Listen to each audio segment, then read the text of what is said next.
2 Kings 10. Now Ahab had 70 sons in Samaria. So Jehu wrote letters and sent them to Samaria, to the rulers of the city, to the elders, and to the guardians of the sons of Ahab, saying, Now then, as soon as this letter comes to you, seeing your master's sons are with you, and there are with you chariots and horses, fortified cities also, and weapons, select the best and fittest of your master's sons, and set him on his father's throne, and fight for your master's house. But they were exceedingly afraid, and said, Behold, the 2 kings could not stand before him. How then can we stand? So he who was over the palace, and he who was over the city, together with the elders and the guardians, sent to Jehu, saying, We are your servants, and we will do all that you tell us. We will not make anyone king. Do whatever is good in your eyes. Then he wrote to them a second letter, saying, If you are on my side, and if you are ready to obey me, take the heads of your master's sons, and come to me at Jezreel tomorrow at this time. Now the king's sons, 70 persons, were with the great men of the city who were bringing them up. And as soon as the letter came to them, they took the king's sons and slaughtered them, 70 persons, and put their heads in baskets, and sent them to him at Jezreel. When the messenger came and told him, They have brought the heads of the king's sons, he said, Lay them in 2 heaps at the entrance of the gate until the morning. Then in the morning, when he went out, he stood and said to all the people, You are innocent. It was I who conspired against my master and killed him. But who struck down all these? Know then that there shall fall to the earth nothing of the word of the Lord, which the Lord spoke concerning the house of Ahab, for the Lord has done what he said by his servant Elijah. So Jehu struck down all who remained of the house of Ahab in Jezreel, all his great men and his close friends and his priests, until he left him none remaining. Then he set out and went to Samaria. On the way, when he was at Beth-eked of the shepherds, Jehu met the relatives of Ahaziah, king of Judah, and he said, Who are you? And they answered, We are the relatives of Ahaziah, and we came down to visit the royal princes and the sons of the queen mother. He said, Take them alive. And they took them alive and slaughtered them at the pit of Beth-eked, 42 persons, and he spared none of them. And when he departed from there, he met Jehonadab, the son of Rechab, coming to meet him. And he greeted him and said to him, Is your heart true to my heart as mine is to yours? And Jehonadab answered, It is. Jehu said, If it is, give me your hand. So he gave him his hand, and Jehu took him up with him into the chariot. And he said, Come with me and see my zeal for the Lord. So he had him ride in his chariot. And when he came to Samaria, he struck down all who remained to Ahab in Samaria, till he had wiped them out, according to the word of the Lord that he spoke to Elijah. Then Jehu assembled all the people, and said to them, Ahab served Baal a little, but Jehu will serve him much. Now therefore call to me all the prophets of Baal, all his worshippers and all his priests. Let none be missing, for I have a great sacrifice to offer to Baal. Whoever is missing shall not live. But Jehu did it with cunning, in order to destroy the worshippers of Baal. And Jehu ordered, Sanctify a solemn assembly for Baal! So they proclaimed it. And Jehu sent throughout all Israel, and all the worshippers of Baal came, so that there was not a man left who did not come. And they entered the house of Baal, and the house of Baal was filled from one end to the other. He said to him who was in charge of the wardrobe, Bring out the vestments for all the worshippers of Baal. So he brought out the vestments for them. Then Jehu went into the house of Baal with Jehonadab the son of Rechab, and he said to the worshippers of Baal, Search, and see that there is no servant of the Lord here among you, but only the worshippers of Baal. Then they went in to offer sacrifices and burnt offerings. Now Jehu had stationed 80 men outside, and said, The man who allows any of those whom I give into your hands to escape shall forfeit his life. So as soon as he had made an end of offering the burnt offering, Jehu said to the guard and to the officers, Go in and strike them down. Let not a man escape. So when they put them to the sword, the guard and the officers cast them out and went into the inner room of the house of Baal, and they brought out the pillar that was in the house of Baal and burned it. And they demolished the pillar of Baal and demolished the house of Baal and made it a latrine to this day. Thus Jehu wiped out Baal from Israel. But Jehu did not turn aside from the sins of Jeroboam the son of Nebat, which he made Israel to sin, that is, the golden calves that were in Bethel and in Dan. And the Lord said to Jehu, Because you have done well in carrying out what is right in my eyes, and have done to the house of Ahab according to all that was in my heart, your sons of the 4th generation shall sit on the throne of Israel. But Jehu was not careful to walk in the law of the Lord, the God of Israel, with all his heart. He did not turn from the sins of Jeroboam, which he made Israel to sin. In those days the Lord began to cut off parts of Israel. Hazael defeated them throughout the territory of Israel. From the Jordan eastward, all the land of Gilead, the Gadites and the Reubenites, and the Manassites from Aroer, which is by the valley of the Arnon, that is, Gilead and Bashan. Now the rest of the acts of Jehu, and all that he did, and all his might, are they not written in the book of the Chronicles of the kings of Israel? So Jehu slept with his fathers, and they buried him in Samaria. And Jehoahaz his son reigned in his place. The time that Jehu reigned over Israel in Samaria was 28 years. 2 Kings 11. Now when Athaliah, the mother of Ahaziah, saw that her son was dead, she arose and destroyed all the royal family.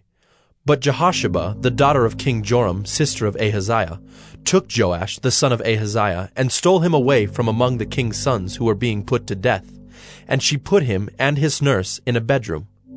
Thus they hid him from Athaliah, so that he was not put to death. And he remained with her 6 years, hidden in the house of the Lord, while Athaliah reigned over the land. But in the 7th year Jehoiada sent and brought the captains of the Kerites and of the guards, and had them come to him in the house of the Lord. And he made a covenant with them, and put them under oath in the house of the Lord, and he showed them the king's son. And he commanded them, This is the thing that you shall do. 1/3 of you, those who come off duty on the Sabbath and guard the king's house, another third being at the gate sewer, and a third at the gate behind the guards, shall guard the palace.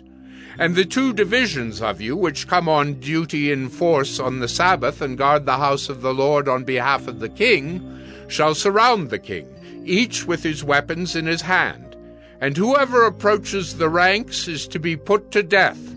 Be with the king when he goes out and when he comes in.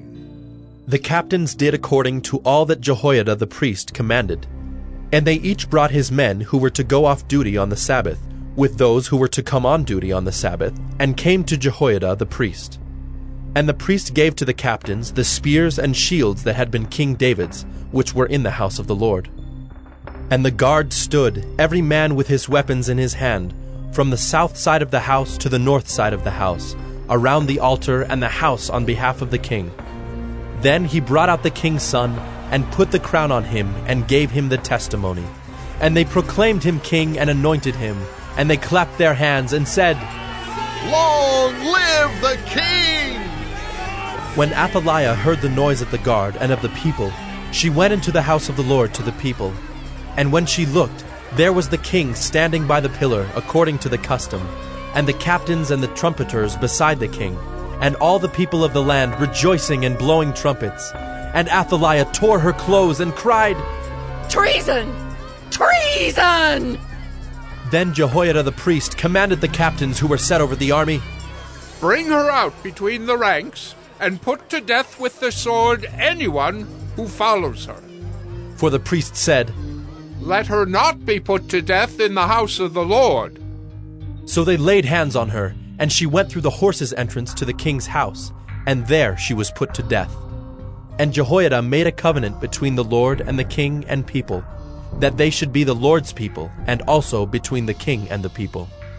Then all the people of the land went to the house of Baal and tore it down. His altars and his images they broke in pieces, and they killed Mattan the priest of Baal before the altars. And the priest posted watchmen over the house of the Lord. And he took the captains, the Carites, the guards, and all the people of the land, and they brought the king down from the house of the Lord, marching through the gate of the guards to the king's house. And he took his seat on the throne of the kings. So all the people of the land rejoiced, and the city was quiet after Athaliah had been put to death with the sword at the king's house. Jehoash was 7 years old when he began to reign. 2 Kings 12. In the 7th year of Jehu, Jehoash began to reign, and he reigned 40 years in Jerusalem. His mother's name was Zibiah of Beersheba. And Jehoash did what was right in the eyes of the Lord all his days, because Jehoiada the priest instructed him. Nevertheless, the high places were not taken away. The people continued to sacrifice and make offerings on the high places.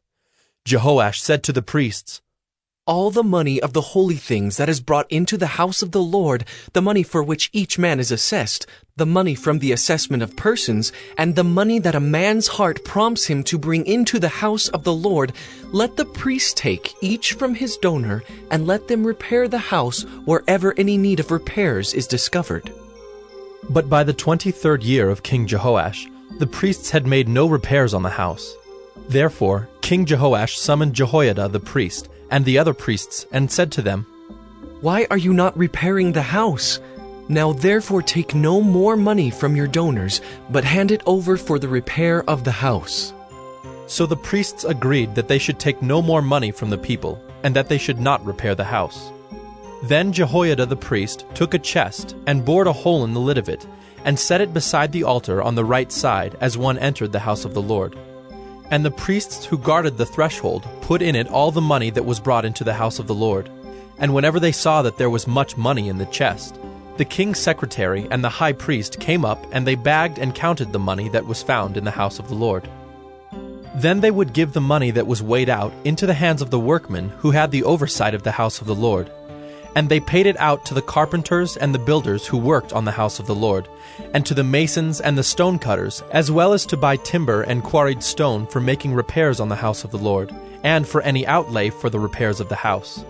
But there were not made for the house of the Lord basins of silver, snuffers, bowls, trumpets, or any vessels of gold or of silver, from the money that was brought into the house of the Lord, for that was given to the workmen who were repairing the house of the Lord with it. And they did not ask an accounting from the men into whose hand they delivered the money to pay out to the workmen, for they dealt honestly. The money from the guilt offerings and the money from the sin offerings was not brought into the house of the Lord. It belonged to the priests. At that time, Hazael, king of Syria, went up and fought against Gath and took it. But when Hazael set his face to go up against Jerusalem, Jehoash, king of Judah, took all the sacred gifts that Jehoshaphat and Jehoram and Ahaziah his fathers, the kings of Judah, had dedicated, and his own sacred gifts, and all the gold that was found in the treasuries of the house of the Lord, and of the king's house, and sent these to Hazael, king of Syria. Then Hazael went away from Jerusalem. Now the rest of the acts of Joash, and all that he did, are they not written in the book of the Chronicles of the kings of Judah? His servants arose and made a conspiracy, and struck down Joash in the house of Millo on the way that goes down to Silla. It was Josachar the son of Shimeath, and Jehozabad the son of Shomer, his servants, who struck him down, so that he died. And they buried him with his fathers in the city of David, and Amaziah his son reigned in his place.